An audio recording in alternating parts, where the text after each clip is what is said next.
I want to help you buy and sell homes with confidence. My name's Eric Kelly, and I'm a realtor serving the Philadelphia suburbs. Been in real estate for a while, but before real estate, I graduated from Georgetown Law and won multiple awards as a practicing lawyer.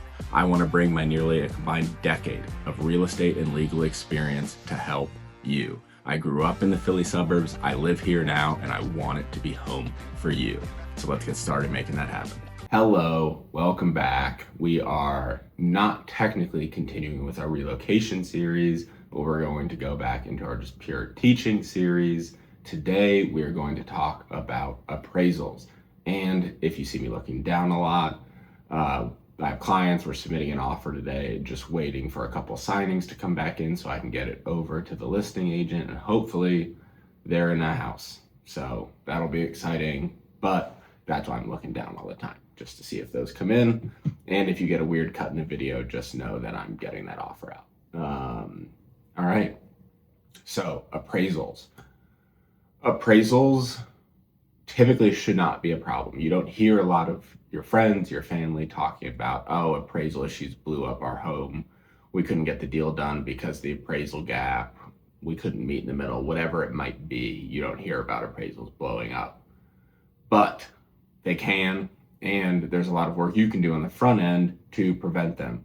The Philly suburbs also pose some unique issues that you need to navigate in terms of appraisal. So we're going to jump into all of that today. We're going to walk through just generally what an appraisal is, why they matter, how appraisers determine value, how you should go about determining value, specific Philly suburbs risks, and then some strategies for buyers, some strategies for listers, how to handle appraisal gaps, how to challenge appraisals if it gets to that point, some remedies, and then some ex-ante preparation. So just preparation, stuff you can do beforehand so that you don't have appraisal issues.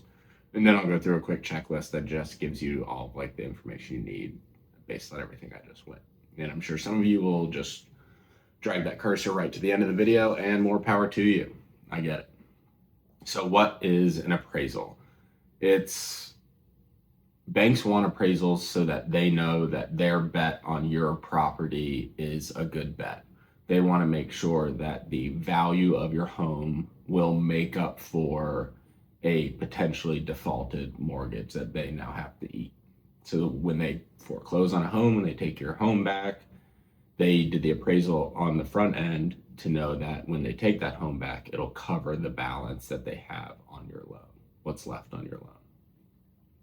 So technically, an appraisal is an opinion of value prepared by a licensed appraiser for the lender, just so that the collateral that the loan supports is worth the loan.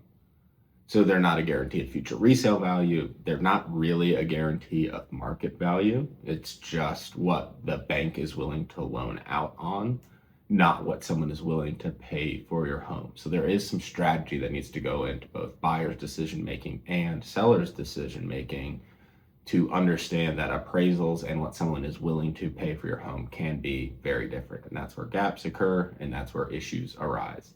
So most of the time, like I said at the beginning, appraisals don't matter. Not that they don't matter, but they're kind of non-events. The appraisal is good. You get to move. Oh. We'll be right back. I'm going to go get this out to the listing agent.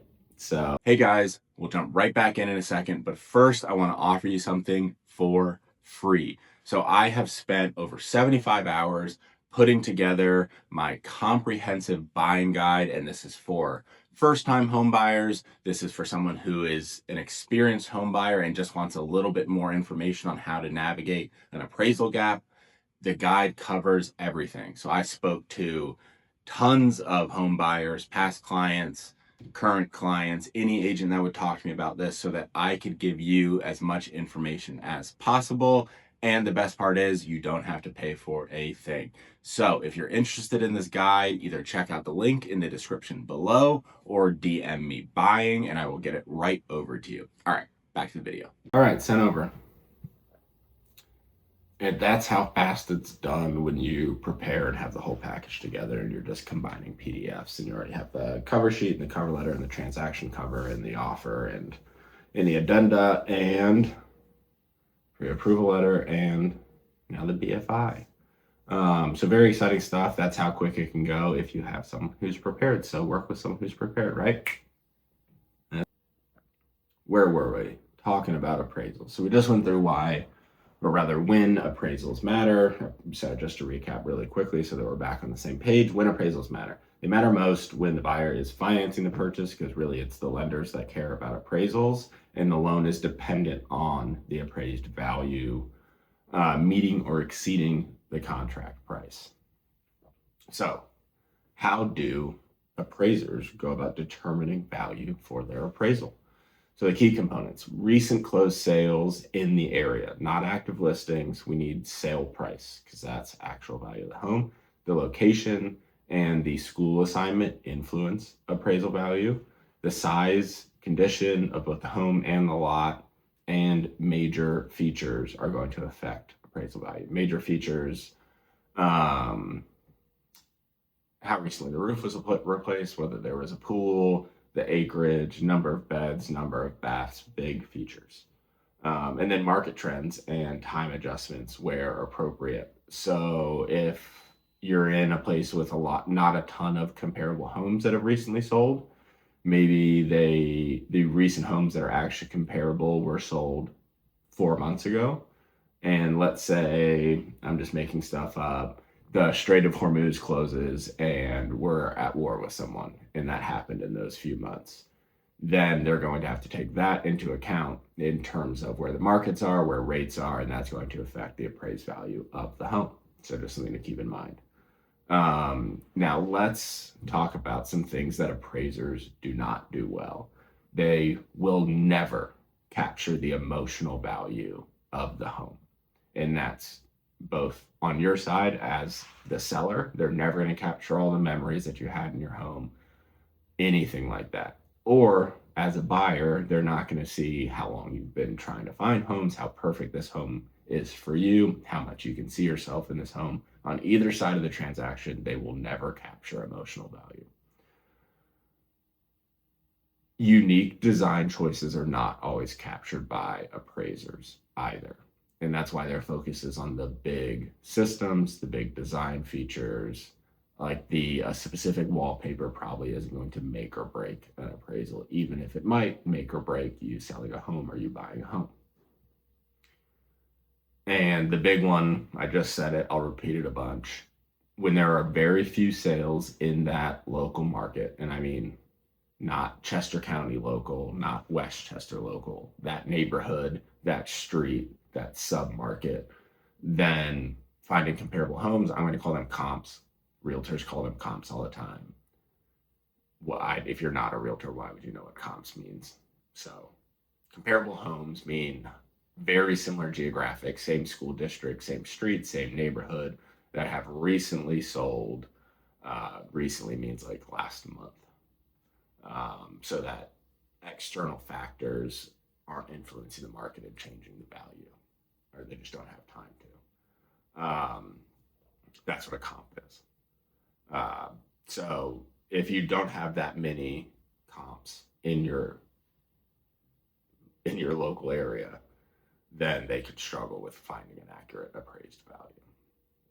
So let's talk about some Philly suburb specific things and realities that increase appraisal risk. The one we just talked about, low inventory submarkets. If there just aren't comps to pull from, the appraiser is going to have to struggle to figure out what certain features might be worth in today's market, how to price certain aspects of the home, and all of that. So unique homes. So ultra modern homes, ultra old homes, anything that sets your home apart in a substantial way from the surrounding market is going to make appraisal riskier because you just don't know how the appraiser is going to take certain aspects of it because they don't have anything to base it off of.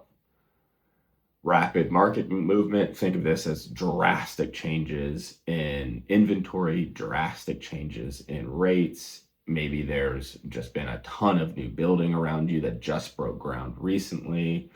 So if in your price band, in your location, home prices are changing rapidly, that is something that might affect appraisal. Sorry, my son is home with strep and I'm really trying not to get it, but who knows. And then heavy seller concessions can affect appraisal. So large credits, because the lender is going to treat those in their appraisal decision. So that can affect it too. Something to think about.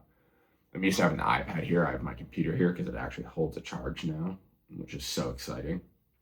But I'm used to just hitting the screen and it moving. So now we're going to talk about buyer strategy, seller strategy, and then what happens if an appraisal comes in low. So buyer strategy. You need to put some thought into the price you're willing to offer on a home so that the price isn't so outrageous that the appraisal is going to come in low and now you're dealing with an appraisal gap. So price the home against true alternatives. You, your realtor, whoever you're working with should be looking at what is recently sold in that area. What did they go for? Like all of the information that you can glean so that you know that the price that you offering actually makes sense from an appraisal standpoint. Part and parcel with that, you have to determine your risk for an appraisal gap. So you might just have a ton of cash sitting there. You're not worried about a gap at all. You're not going to negotiate with the sellers for partial coverage of the gap. You're just willing to eat it because you want that home and you have the cash. Some don't just want to eat it. So you should offer lower to make sure that there's less of a likelihood for a gap. And this goes into draft your offer terms to match your risk tolerance. Competitive markets, you can include appraisal gap language. This can help you win, but you're going to be the one dealing with that. So if you're going to stretch yourself extremely thin, if you're going to be short-term poor, if you're going to be house poor, if you get this and have to deal with a gap, you need to be able to handle the risk of that. So for sellers, hey guys, we'll jump right back in, but first I want to give you something for free. I have created a comprehensive seller's guide that simplifies the complex process of selling your home in the Philadelphia suburbs. I interviewed tons of sellers, current clients, past clients, any agent that would talk to me. I put over 100 hours into putting this guide together, and I want to give it to you absolutely free so that you know exactly what to expect when selling your home in the Philadelphia suburbs. So if you want it, either check out the link in the description below or DM me listing and I'll get it right over to you. All right, let's jump back in. If you want the deal to close, if you want people to be able to move on it quickly and comfortably, not out kicking your coverage price-wise is a good strategy. So price realistically, you should obviously be looking at comps. You want to know what people are paying around you. You want to maximize price, maximize competition on your home, everything that I've talked about with my listing guide, with all of that, deal with all of that, and it'll help feed into your appraisal risk decision tolerance. Avoid overreaching simply because you saw a neighbor sell high.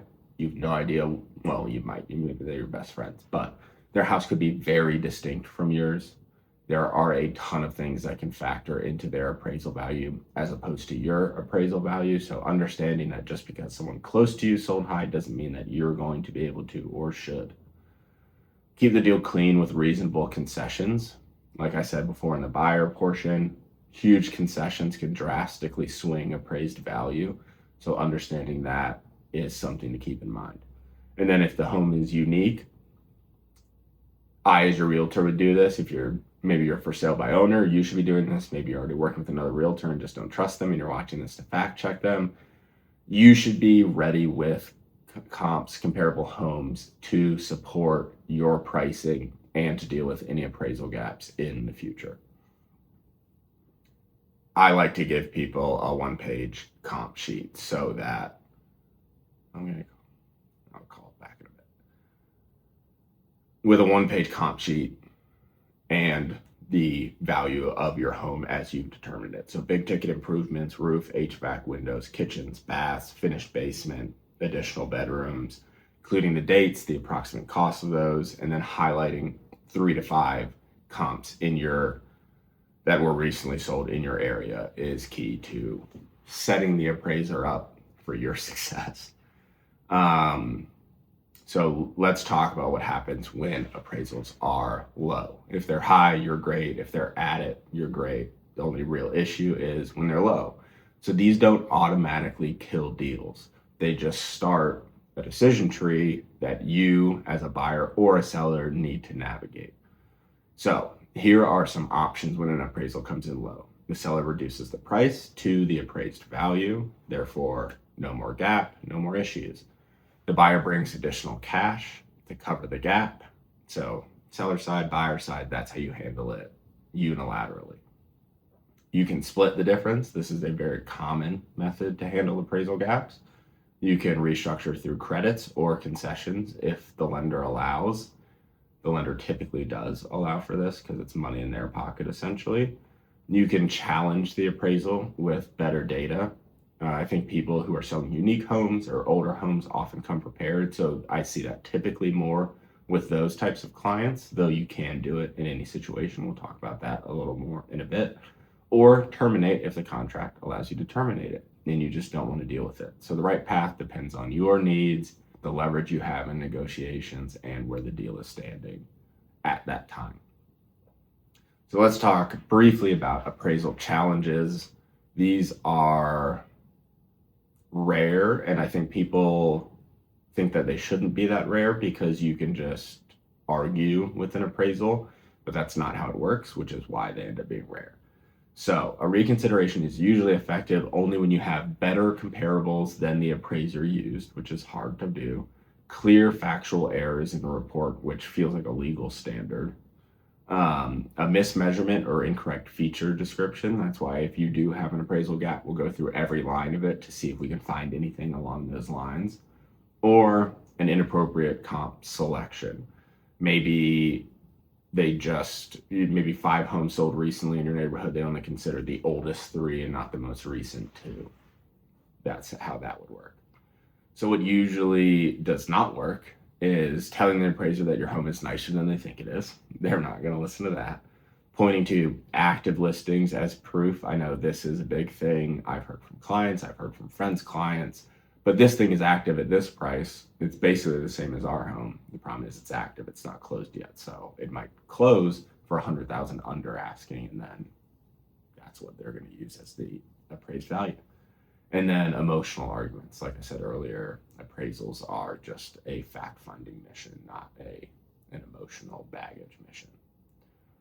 So if we do decide to challenge a low appraisal, we will put together a full packet that we will send to the appraiser, 2 to 4 better comps if they exist, a short explanation of why each are better, corrections of factual errors, if any, and then supporting documentation like upgrades, permits, all of that, if relevant.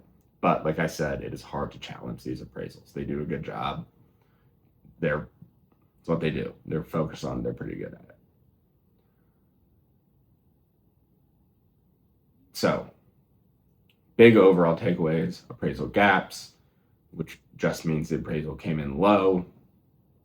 That's when you start dealing with issues. Can deal it with credits and concessions, or you can do it with either side unilaterally taking care of it, sellers reducing price, buyers bringing cash to cover the gap. You can meet in the middle to cover the gap. You can challenge the appraisal, or terminate the contract, which I think most people want to avoid because there's a reason you offered on the home and there's a reason you're selling the home.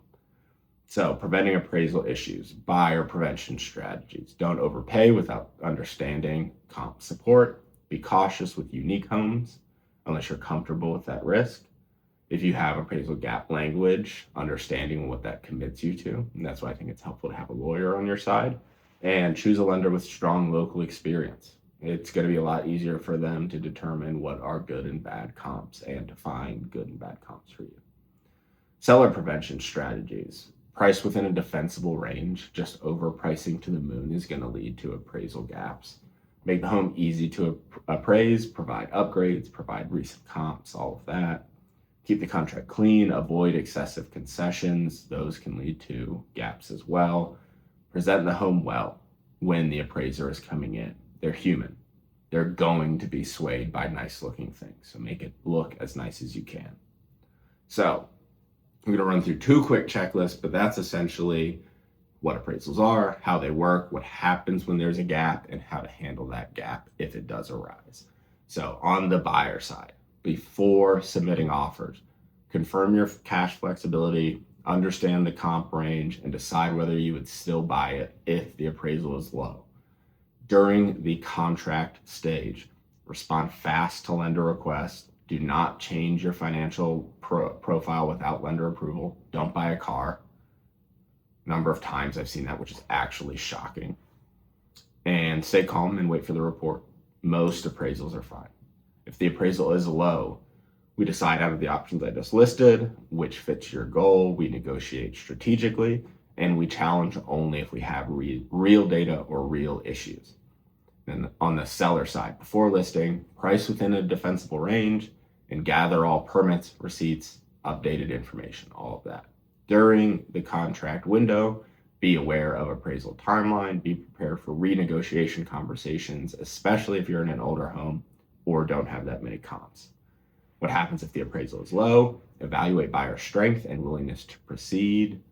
Decide whether to reduce the price, split the gap, or hold firm where you are and have the buyer deal with it, and keep the conversation professional and focused on solutions. I think this is particularly useful in the Philly suburbs, where while we are moving more balanced, the sellers are in control. It's a very defensible thing to say, look, there is an appraisal gap here. That's why we're back on the market. There's no real issue. So that's appraisals. I'll probably leave in a chunk. I guess you've already seen it at this point, but of what I was doing with my clients in the middle of this. So stick around. The next one I'm going to go through is probably open houses for this series, but I think I'm going to get back to the relocation series after this. Like, follow, subscribe, do all that fun stuff, and head over to my Instagram for more entertaining content where I'm not just droning on about appraisals for 30 minutes. Okay, I love you all.